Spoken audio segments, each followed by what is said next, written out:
Itu setelah Neneng meninggal selama beberapa hari, itu nggak ada orang yang berani keluar lewat dari abis pisau.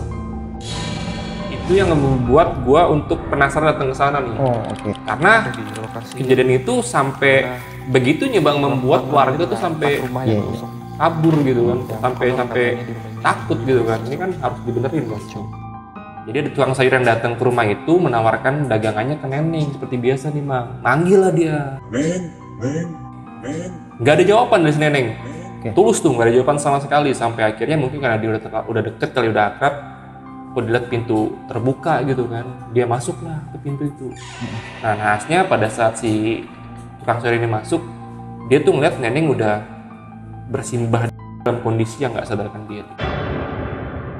Si Neneng ini di malam pertama itu udah mulai bergentayangan. Dan anehnya, orang yang ditampakkan pertama kali adalah mamangnya ini. Mendengar suara orang nangis selepas tahlil nih. Habis tahlilan, orang-orang udah pada pulang, mamang ini ngedengar suara nangis sambil kayak teriak minta tolong gitu. Makin jelas katanya. Penasaran dia, sampai akhirnya dia keluar rumah. Dan lo tau apa yang terjadi? Pada di hari pertama si Neneng ini selesai didoakan, si almarhum Neneng ini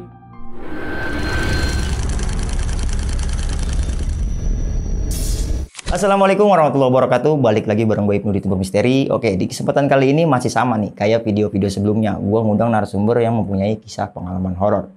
Dan kali ini cerita tragis banget dan kompleks banget nih. Ada horornya, ada sedihnya, dan ada kriminalnya. Oke, seperti apa kisahnya? Langsung aja nih kita berkenalan sama narasumbernya. John Arya. Apa kabar Bang John? Alhamdulillah sehat Bang Ibnu. Oke. Sebelumnya thank you nih. Gue udah dikasih tempat juga, dikasih cerita horor juga nih. Mantap. Dan katanya ini juga cerita horor banget buat teman-teman semua, pasti ngerasain eksistensi horornya di rumah nih. Oke Bang John, sebelum masuk ke cerita-cerita horor lu nih, kesibukan apa sekarang Bang? Masih konten. Masih konten. Oke. Sibuk di mana sekarang? Titik koma doang. Titik koma. Kan Bang John channelnya banyak nih. Enggak banyak. Oh, satu yang ya? main coba-coba doang. Oh, coba-coba. Iya. Sekarang ini trial. Oh, trial. Cuman nge-push karir orang aja. Oh, nge-push karir. Kenapa nggak karir lu sendiri? Nah, Lu ini dia nge-push? di sini. Oh, di sini. Di titik koma nih. Titik koma. Oke, buat teman-teman nih yang baru ngelihat channelnya Bang John, bisa banget langsung aja mampir ke channelnya Bang John di titik koma Bang John ya. Betul. Karena di sana juga banyak cerita-cerita horor yang nggak kalah serunya pasti Bang John ya. Oke Bang, buat kali ini kan cerita horor lu ini kayaknya juga ada suatu insiden Bang ya, kejadian ya, yang sampai-sampai nih kata lu tadi membekas banget nih cerita ini ya. Jadi sebenarnya ini cerita bukan gue yang ngalamin Bang ya, tapi gue yang telusur lokasinya langsung. Oh, waktu ngonten juga berarti? Iya. Oke. Jadi ini kejadian tuh di Sukabumi Bang, di Sukabumi. Ada satu case, gue lupa kejadiannya tahun 2017 atau 2000 berapa ya, nanti mungkin teman-teman habis di sini mungkin cek langsung aja ke YouTube-nya ya. Karena ini ceritanya dari narasumber, tapi abis dari podcast, beberapa hari kemudian tuh gue langsung ke lokasinya langsung. Explore lu berarti? Explore berarti banyak dokumentasinya dong? Ada dokumentasinya. Oke. Tapi tahan dulu Bang John. Nggak usah detail-detail dulu. Oke. Kita ngajak teman-teman juga nih yang punya cerita horor mungkin bisa mampir nih ke channel gue Bang John. Betul banget. Caranya gampang banget nih. Kalian langsung aja DM Instagram ataupun WhatsApp ke nomor yang gue cantumin di video ini. Nanti ada tim dari Timur Misteri yang follow up cerita-cerita dari kalian. Oke, kita juga makin penasaran nih sama cerita telusurnya Bang John. Langsung aja kita dengar gimana ceritanya.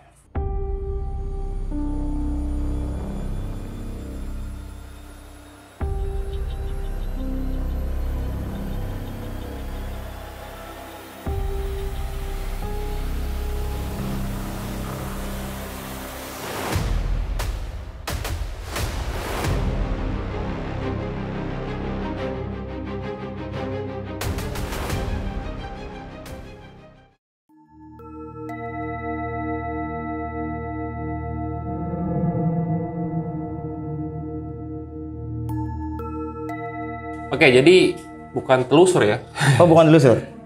Nama channel Sedak Misteri sih kan kontennya. Oh, maksud telusur gua tuh lu tuh langsung apa intermezzo. Iya, intermezzo. Aman ya? Iya, aman. Teman-teman. Iya.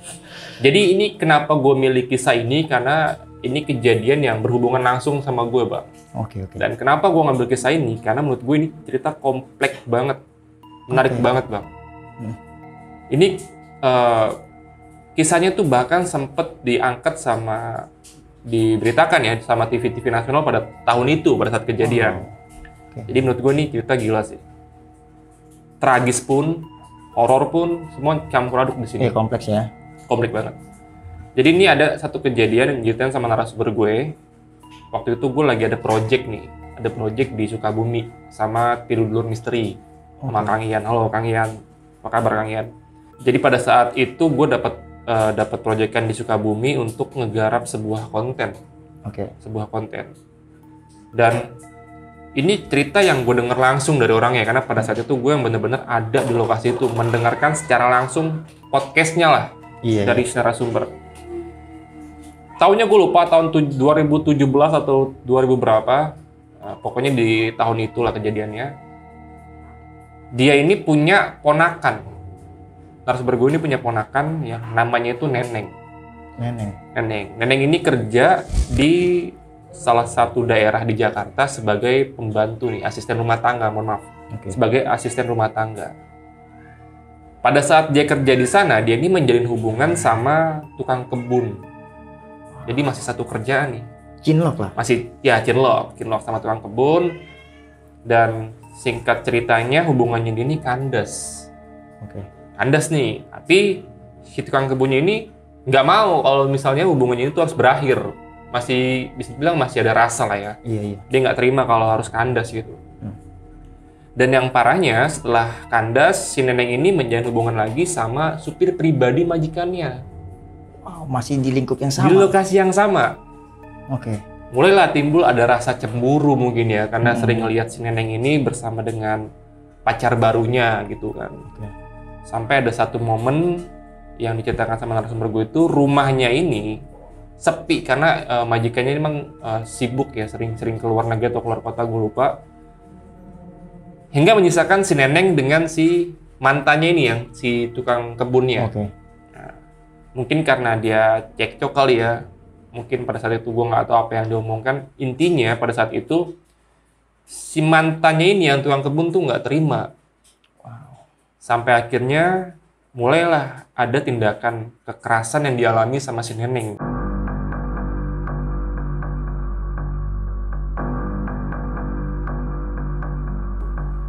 Dan yang parahnya lagi, pada saat itu bisa dibilang Neneng diruda paksa. Sama si tukang kebun itu? Mungkin dia nggak terima kali ini. Iyalah. Daripada lu nanti keperawanan atau kesucian lu sama orang lain, mendingan gue yang sikat gitu kan. Nah pada saat itu, menurut cerita yang gue dapet, Neneng ini berontak nih. Nggak mau. Sampai akhirnya Neneng mau melarikan diri, dan si pelakunya ini ngambil sebuah benda keras dan dihalau tuh kepala si Neneng sampai, mohon maaf, bagian kepala di benda tumpul gitu. Benda tumpul. Jadi saat itu kejadiannya Neneng hampir udah mau keluar nih, tapi ditarik. Jadi tuh pintu udah sedikit kebuka. Dia mau melarikan diri. Menurut narasumber gue yang gue dapat infonya. Sampai akhirnya itu kejadian malam bang, itu kejadian malam. Besok paginya keseharian tuh kalau pagi suka beli sayur. Mungkin dia udah ada langganan tetap gitu, penjual sayur. Jadi ada tukang sayur yang datang ke rumah itu menawarkan dagangannya ke Neneng seperti biasa nih mang. Manggil lah dia, Neng. Nggak ada jawaban dari si Neneng. Tulus tuh, nggak ada jawaban sama sekali. Sampai akhirnya mungkin karena dia udah deket kali, udah akrab, kok dilihat pintu terbuka gitu kan. Dia masuk lah ke pintu itu. Nah nahasnya pada saat si tukang sayur ini masuk, dia tuh ngeliat Neneng udah bersih dalam kondisi yang nggak sadarkan diri. Lapor lah sama warga. Akhirnya lapor, polisi datang, dibawalah si Neneng ini ke rumah sakit.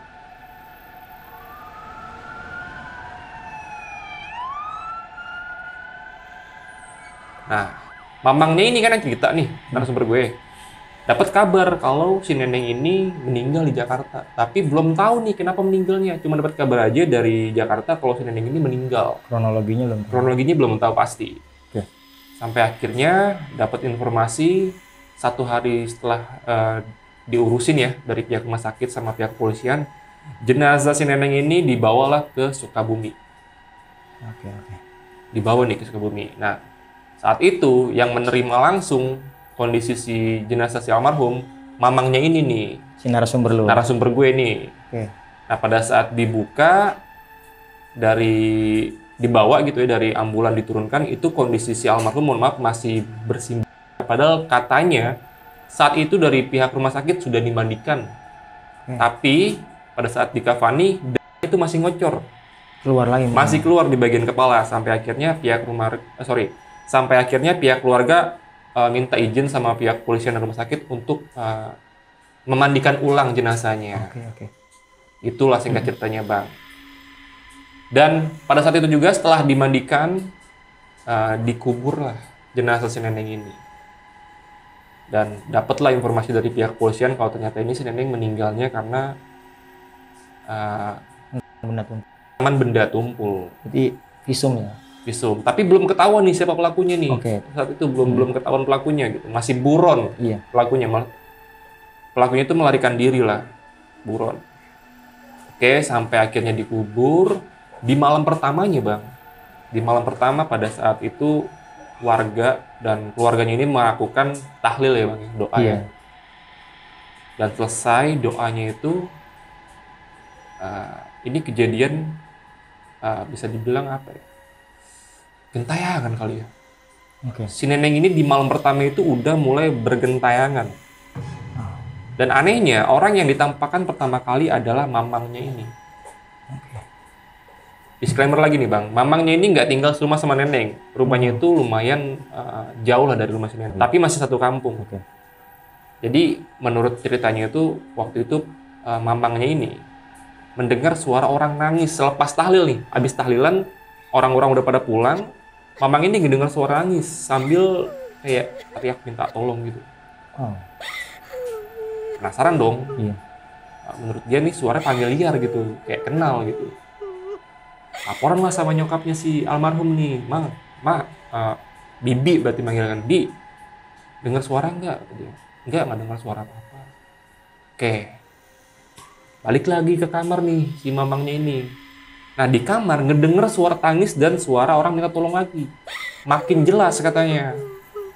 Penasaran dia, sampai akhirnya dia keluar rumah. Dan lo tau apa yang terjadi?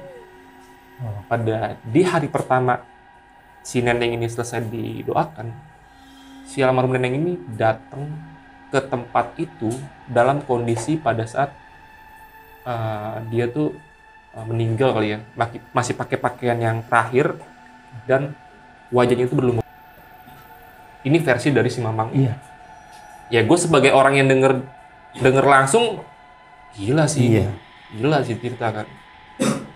Sampai akhirnya panik nih mamangnya, lapor lagi ke bibinya, Bi, saya ngeliat Neneng datang ke sini. Marah-marah bibinya, lu gila atau apa kali ya? Orang udah meninggal mana mungkin datang di sini kan? Mamangnya yakin kalau yang dilihat itu si Neneng, yakin banget.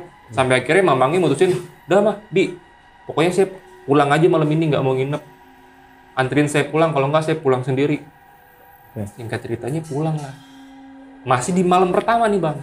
Pulang, laporan sama bokapnya di rumah, sama ibunya di rumah Nasum.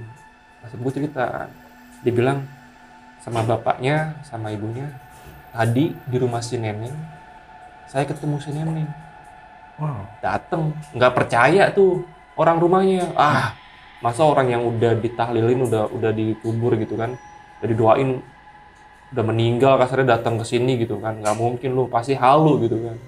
Sempet nih nggak percaya nih, sampai akhirnya di malam itu juga, Bang, di malam itu juga udah tengah malam, apa yang dirasain sama si mamangnya ini, sama si Nasum gue ini, dirasain sama ibunya di rumah.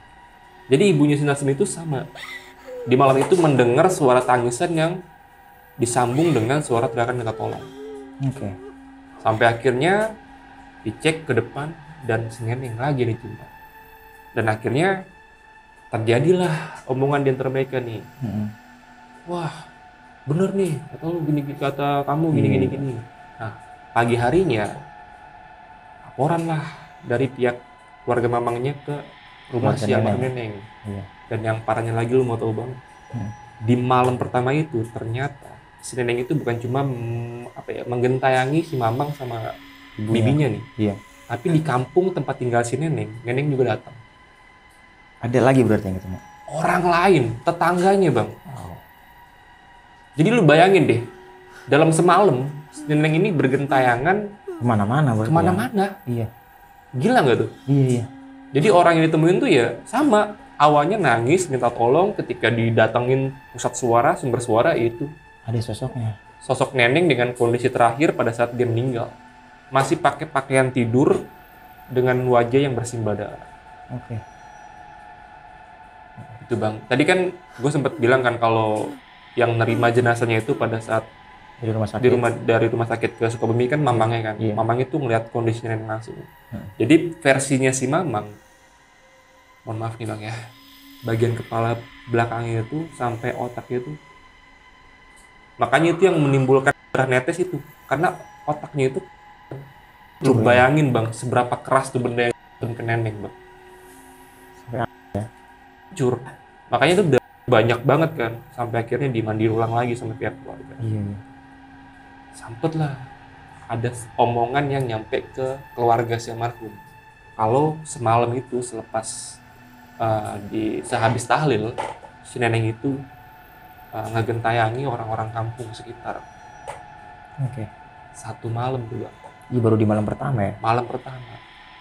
Oke. Udah besokannya malam kedua teror itu pun nggak hilang gitu aja. Oke, ada lagi berarti ya. Ada lagi bang. Jadi menurut si narasumber gue nih, terornya itu berlangsung selama 40 hari. Wow. 40 hari. Dan orang yang ditemuin tuh random bang. Ya pasti viral dong. Viral. Di kampung itu maksudnya. Viral parah. Ini kita belum lanjut sampai ke 40 hari nih. Belum lagi sampai ke lu telusur ke sana ya? Betul. Bukan telusur kali. Lu investigasi ke sana gitu ya? Belum sampai ke sana nih. Iya, iya. Belum keterjun ke lokasi langsung. Iya, kan? iya. Nah, sampailah di hari kedua. Di malam itu pun juga kejadian-kejadian aneh. Warga sekitar sama keluarga si almarhum itu didatengin juga sama si nenek. Iya. Dan ya kemunculannya si nenek ini sama diawali dengan suara tangis Minta tolong. dan suara minta tolong. Masih pakai pakaian yang sama pada saat dia meninggal. Sampai di malam ketiganya, menurut cerita yang gue dapet itu kejadian di malam Jumat. Kalau nggak percaya nanti lu cek lagi aja lah, nonton sendiri ya. Tapi yang gue dapet itu di malam Jumat, jadwal mamangnya itu ngeronda. Oke. Sehabis tahlilan, jadi kan kalau di kampung itu kan selama beberapa hari tuh selalu tahlilin tuh. Iya. Gue nggak tahu sampai 7 hari atau sampai 40 hari gue nggak tahu. Ya mungkin intinya, biasanya sih umumnya 7 hari, 14 hari. nah seperti itulah 40 mungkin hari ya. gitu ya. Katanya sih selama 7 hari tuh tahlilin terus. Nah, gitu. Akhirnya di malam ketiga mamang itu dapat giliran ronda Malam Jumat tuh. malam Jumat. Dan ini kejadian yang pertama dialami itu bukan mamangnya yang lihat, tapi partner rondanya, bang. Lagi ngeronda malam-malam tiba-tiba banyak itu kayak orang ketakutan sambil teriak neneng. Wah, kabur nih. Mamangnya penasaran apa nih. Pada saat mamangnya mencari ya, maksudnya ngecek lah ya. Iya. Ternyata bener, mamangnya juga ngeliat si neneng. Ada. Wow. Dan menurut si narasumber, desa yang tadinya kampung yang tadinya aktivitasnya normal, itu setelah neneng meninggal selama beberapa hari, itu nggak ada orang yang berani keluar lewat dari abis isya. Sampai sebegitu horornya gitu ya? Itu yang membuat gua untuk penasaran datang ke sana nih. Oh, oke. Sekaligus pengen bukan mencari tahu, bukan sih, lebih tepatnya mengedukasi. Iya. Karena kejadian itu sampai begitunya bang membuat warga tuh sampai Iya. kabur gitu kan, sampai takut gitu kan. Ini kan harus dibenerin gitu. Iya. Sampai akhir itu teror masih ada. Sampai di 40 hari ini menurut gue puncaknya nih, klimaksnya nih. Di 40 hari itu karena udah banyak laporan dari warga tentang kejadian yang ngeliat neneng ini segala macam. Dari pihak keluarganya ini melakukan ngajian, mengundang orang-orang yang bisa lah ya, ustadz-ustadz gitu, yang orang-orang ternama lah ya di sekitaran kampungnya. Sampai akhirnya si orang ini meminta kepada pihak keluarga untuk dilakukan mediumisasi bang, untuk mencari tahu nih. Berarti pemanggilan arwahnya gitu? Nah, buat diajak bicara? Betul. Oke. Sampai akhirnya adalah satu orang dari warga kampung yang menjadi mediator gitu, menawarkan diri gitu untuk menjadi mediator. Mulailah dilakukan mediasi nih bang. mediumisasi gitu kan. Di situ baru terungkap nih bang, tabir misterinya nih bang. Oke. Nah orang yang kerasukan ini, kerasukan yang mengaku-ngaku mungkin ya sebagai si Neneng, ini ngomong secara terang-terangan. Jadi katanya dia tuh, saya tuh nggak terima kalau saya harus mati sekarang karena masih banyak mimpi-mimpi saya sebelumnya gitu yang belum saya capai. Iya. Saya belum bisa nyenengin ibu, belum bisa nyenengin keluarga, tapi saya diperkosa dan saya dibunuh. Spesifik berarti ya. Spesifik. Saya nggak bakalan mau pulang, mau kalian ngajin berapa kali pun, mau kalian tahlilin berapa kali pun, nggak bakalan pergi dari tempat ini sebelum yang saya tuh ketangkep. Saya diperkosa sama mantan pacar saya. Saya dibunuh. Sampai dia nyebutin nama si Neneng ini. Si tukang kebun itu ya. Iya. Saya dibunuh oleh Joko. Sampai Ini gua hafal loh namanya nggak apa-apa bang. Nggak apa-apa. Nggak usah kita sensor berarti. Sampai gua hafal ceritanya karena ini memorable banget bang. Cerita Iya. membekas banget di gua gitu kan. Sampai itu dia Neneng tuh nyebutin nama Joko. Gua nggak tahu ya namanya Joko ini bener atau enggak ya. Iya. Ini kan cerita dari narasumber kan. Iya. Dia nyebutin nama Joko. Joko ini orang Jawa. Gitu. Sampai disebutin sukunya bang. Pokoknya mau kalian berapa kali ngedoain saya nggak bakalan pulang sebelum orang yang saya ketangkep. Oh. Saya mau keluar dari orang ini, tapi saya nggak mau keluar dari sini. Gitu. Ya bisa dibilang penasaran lah ya. Penasaran tuh. Oke. Udah sampai akhirnya, udah nih setelah kejadian itu, esokannya udah mulai nih, si Neneng nih nggak jarang ditemuin sama warga sekitar. Berkurang lah. Berkurang intensitasnya nih bang. Iya. Nah menurut mamangnya udah aman, udah nggak ada lagi nih penampakan si Neneng, tapi ternyata masih ada bang. Ya, karena memang ya dendam dia belum Iya. tersampaikan ya. Sampai sebegitunya bang. Iya. Dan sampai akhirnya ada menurut si narasumber gue tuh pedagang malam yang keliling diganggu juga yang nggak tahu itu si Neneng siapa. Jadi lagi dagang nih, gue nggak tahu penjual apa, intinya pedagang malam lah ya. Dipanggil sama suara perempuan, bang, marah. Sini Neng, kalau mau beli keluar, jangan manggil doang, kata dia. Di sini bang, sini. Disamperin lah nih sama si abang ini, pinjol ini, ke arah rumah si Neneng. Yang pada saat itu rumah si Neneng udah kondisi kosong, bang. Kosong. Karena abis 40 hari ditahlilin itu, keluarganya ini tuh udah nggak tinggal di sana. Oke. Nggak kuat sama omongan tetangga bang. Oh mentalnya kenal ya? Kena mental. Sampai akhirnya tuh rumah pengen dijual, tapi nggak laku menurutnya. Menurut si narasumber gue ini. Nah, balik lagi ya ke cerita ya. Sampai akhirnya pedagangnya ini ke rumah si Neneng. Pedagang ini ngelihat si Neneng duduk di atas meja. Lagi uncang-uncang kaki kayak gini dengan kondisi baju yang dipakai sama seperti yang dilihat sama warga dan kondisi wajah yang teriak dia bang, sampai akhirnya warga sekitar tuh notice ya, nyamperin kenapa ayah jurik perempuan, orang Sukabumi ya kan. Iya. ayah jurik berarti si Neneng masih ada nih. masih ada. Setelah itu yang tadi kan gue bilang kan rumahnya kan Kosong. dari pihak keluarga kan kosong tuh ya, karena udah dijual. Yang parahnya lagi nih bang, karena kejadian itu, ini bener-bener ya, setelah kejadian ini gue bener-bener survei ke lokasi. Oke. Itu bener apa yang diomong sama si narasumber dan apa yang gue lihat di sana itu bener-bener nyata. Jadi setelah kejadian itu bang, rumah si almarhum ini kosong dan ada 5 rumah yang di samping sekitaran rumah almarhum itu kosong semua. Sebabnya? Ya karena teror itu.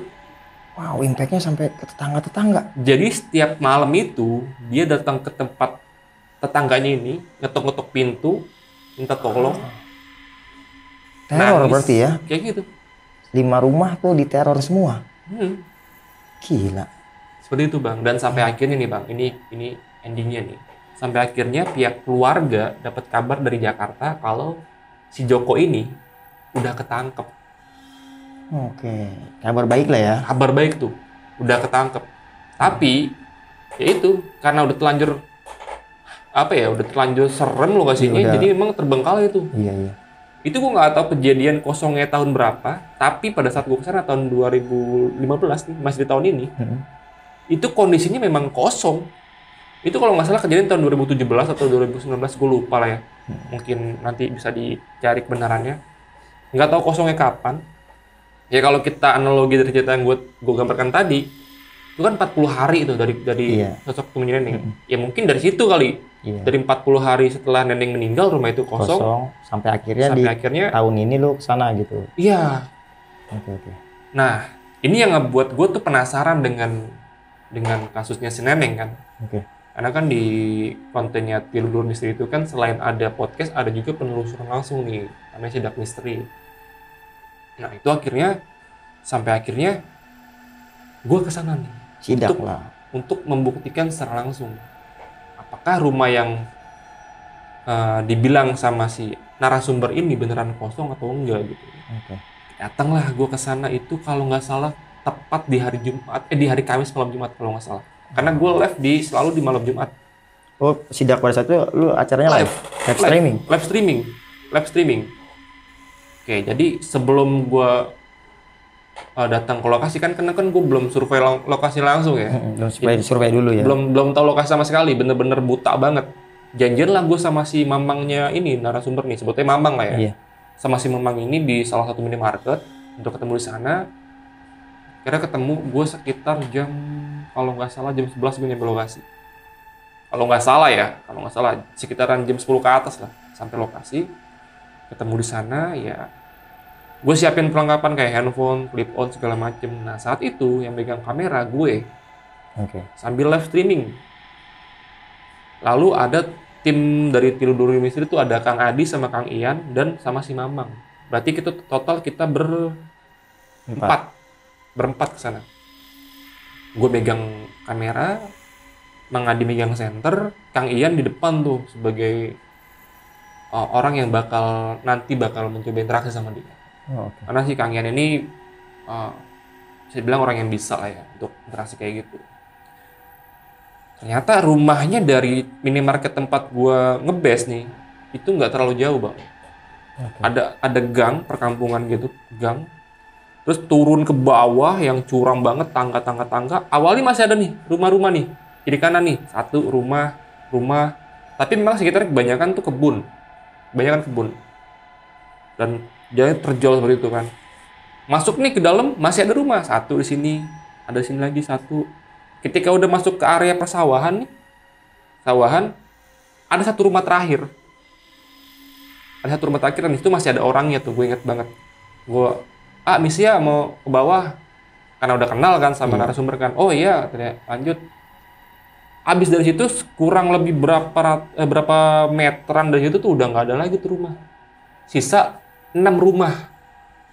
Yang kosong itu. Rumah Neneng 1 sama 5 rumah yang lainnya tuh.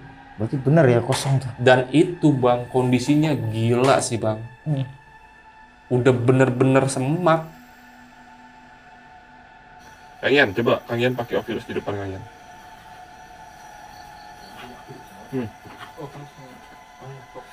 Ada suara tadi di sana. Oke. Buat teman-teman di sini yang nonton harus tahu ya. Wah, kehilangan. Dia udah ini. Oh, ini ada kamar mandi, teman-teman. Gitu. Udah kehilangan, Bang. Ovilus kehilangan. Kehilangan apa nih? Udah ngasih clue kehilangan kode pertama. Parah rumahnya.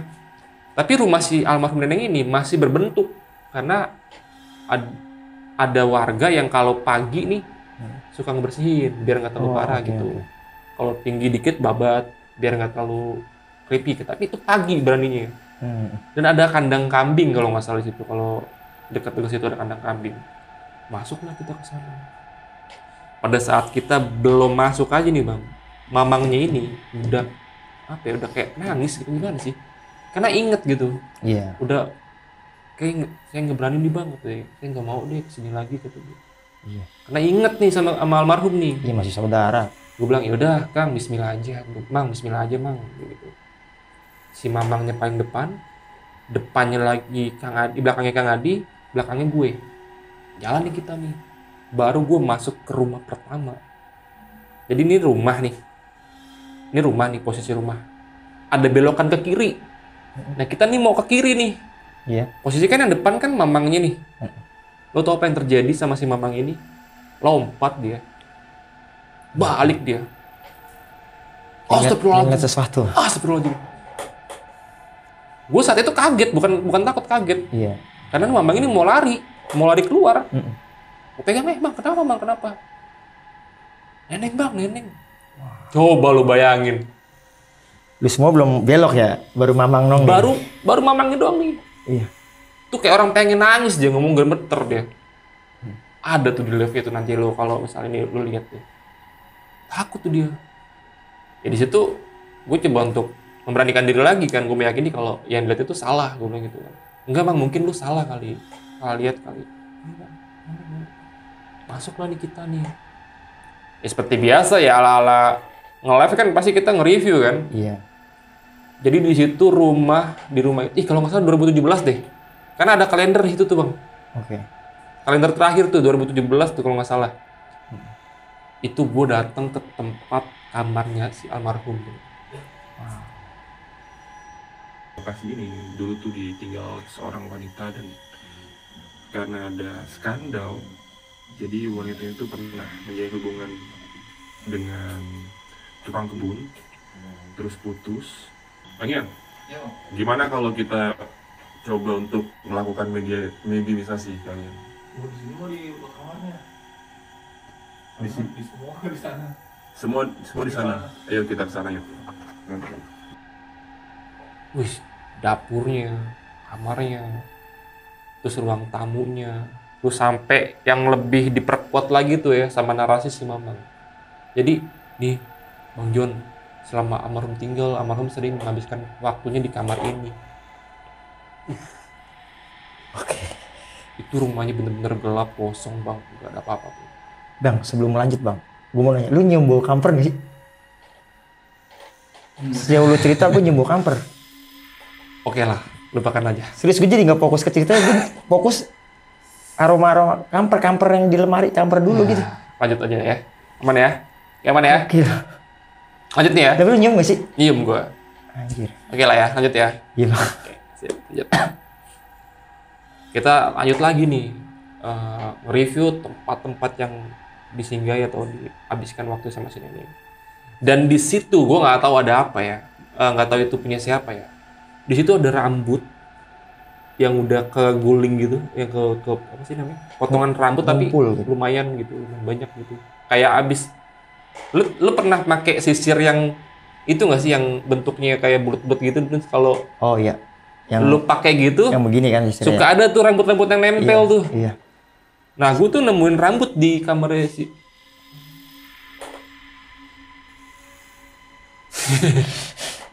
Entah ya. anjing, tiba-tiba merinding. Kalau cerita-cerita relate yang kayak gini nih, Lampunya kedap-kedip tuh, asli anjir. Merinding Semua ya? gue. Tuh,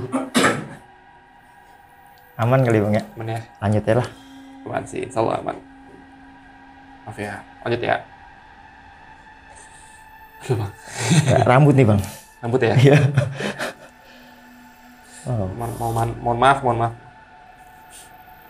Gue nemuin rambut tuh di situ bang. Oke. Yang udah kondisi itu udah keuntel-untel gitu lah ya. Gumpel ya. Ya gumpel gitu. Gue nggak tahu punya siapa tuh. Sempet gue review tuh, ini rambut siapa, gue pegang gitu kan. Terus sampai mamangnya bilang, bang ini tempat tidurnya Neneng di sini nih. Masih ada tuh sisa-sisa perjuangannya tuh. Udah kemakan usia lah ya. Itu jelas banget itu, memang udah kosong lama banget tuh guys. Sampai akhirnya mamangnya ini mutusin, Mang, ayo udahan aja yuk. Oh udah malam bang. Udahan yuk, keluar. Nah, gue penasaran. Kang, gimana kalau kita mediumisasi, gue bilang gitu ya kan. Oke. Penasaran nih gue nih, yakin Bang John, kata dia.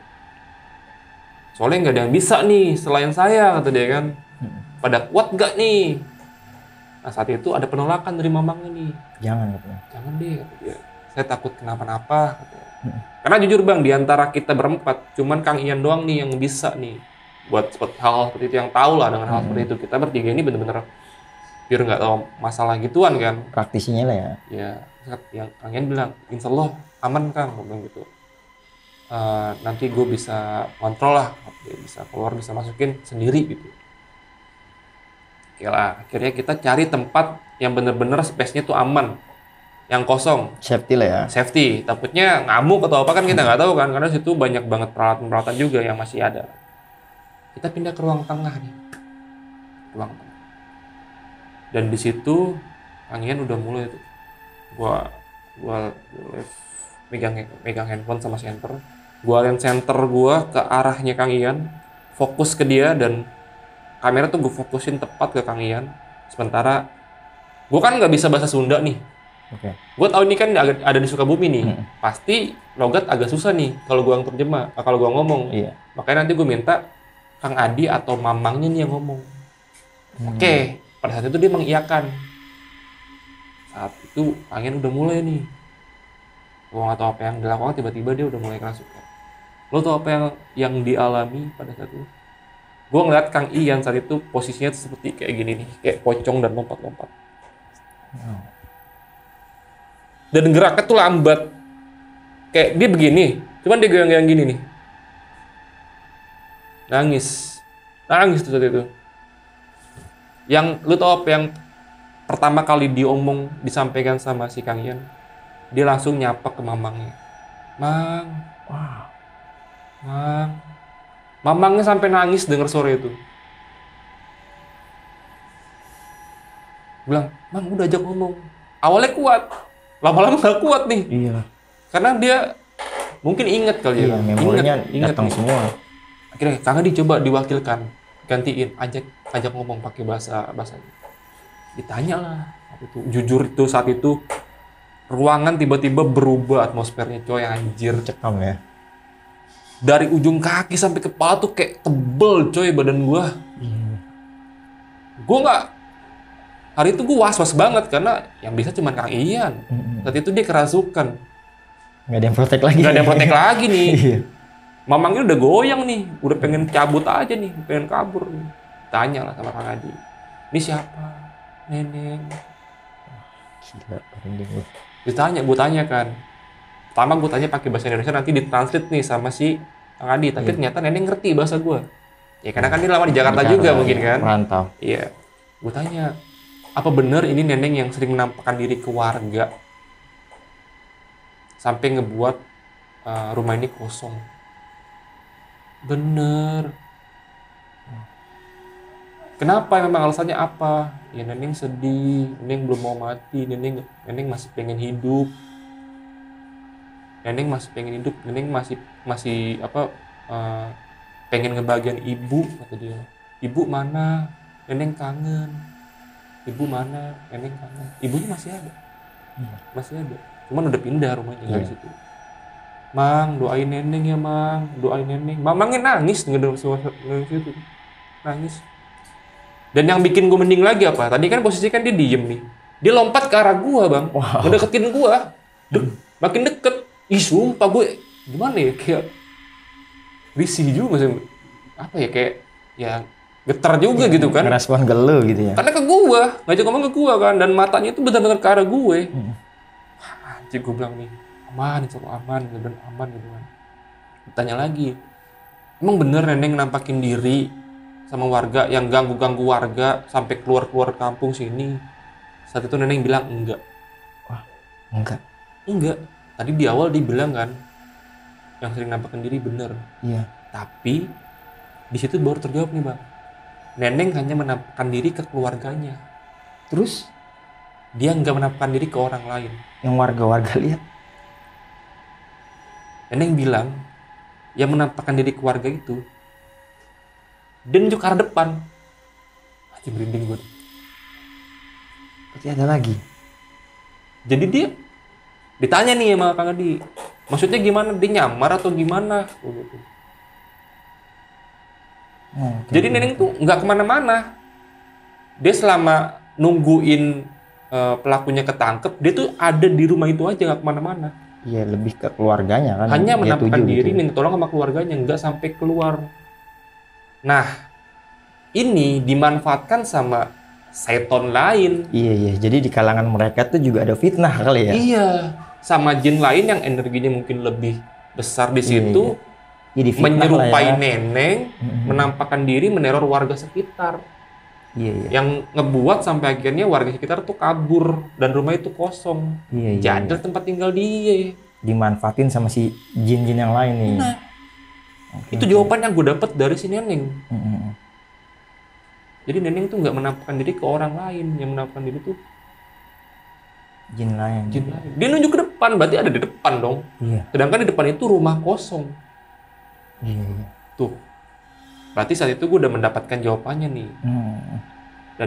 Dan di momen itu gue bilang dong ini buat warga sekitar rumah ini gitu kan.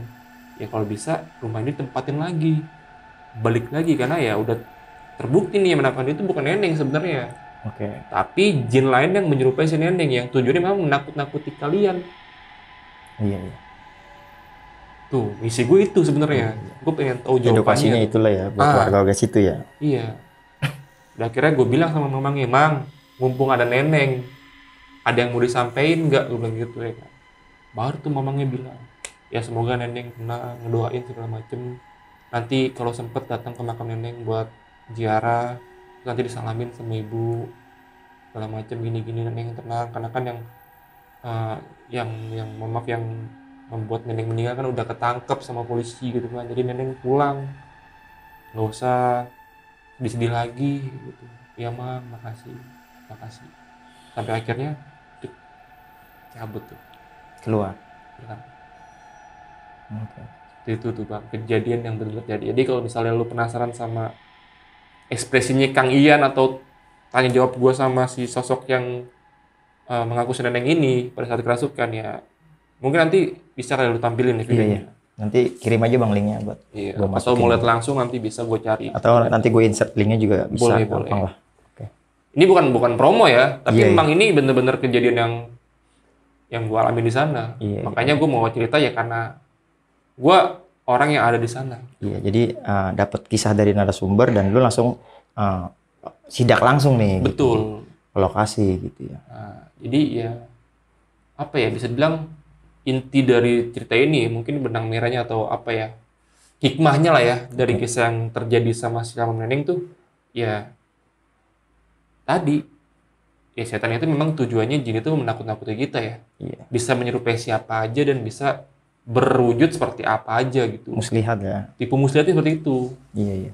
Belum tentu orang yang lu lihat itu sebenarnya ya dia gitu, bisa jadi itu Iya, entitas karena lain memang, yang menyerupai gitu. bicara pinter malah kalangan jin ini memang lebih pintar dari manusia. seperti Makanya dengan itu. momen ini dia memanfaatkan pinterannya nih buat ngambil momen ya. Ah, Ternyata fitnah itu nggak cuma ada di dunia nyata, di dunia goib pun ada fitnah tuh. Makanya hati-hati buat semuanya. fitnah parah sih. Bang. Fitnah kejam, nggak cuma manusia. Nah. Jin pun udah main fitnah dia. Oke John, mungkin itu ceritanya sama situ John. Oke, mungkin menurut gue ya hikmah yang lo ambil juga tujuan lu atau misi lu dari sidak itu ya terjawab nih. Lu khususin buat orang-orang luar, untuk warga-warga sekitar aja nih yang ninggalin rumahnya gitu ya. Betul. Intinya kalau di sana itu si neneng itu nggak fokus ke warga-warga, melainkan dia fokus buat keluarganya ya. Mungkin bisa nggak sih John, karena memang si neneng ini belum siap meninggal, ada hal-hal yang dia pengen buat keluarganya ya, mungkin gitu ya. Dia nggak siap gitu ya.